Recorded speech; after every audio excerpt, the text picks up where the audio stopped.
যাই হোক, আমি একটা গার্মেন্টস ফ্যাক্টরিতে ইন্টারভিউ দিতে গেছি, একটা গার্মেন্টস ফ্যাক্টরি। ওখানে হচ্ছে ওয়ার্কার দিয়ে নিয়ে কাজ করতে হয়, ওয়ার্কারকে নিয়ে।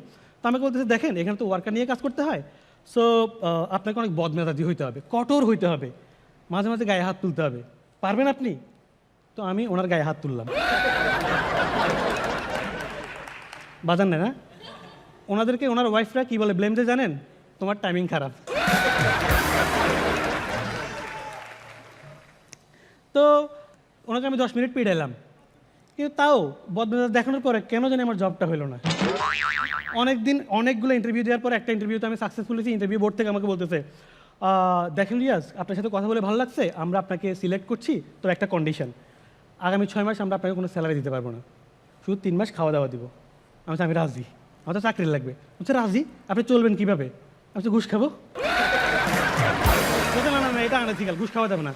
স্যালারিও দেবেন না, ঘুষও খাওয়া যাবেন না, আমি চলবো কীভাবে? এক্স্যাক্টলি এটাই কোয়েশ্চেন ছিল, আপনি চলবেন কীভাবে?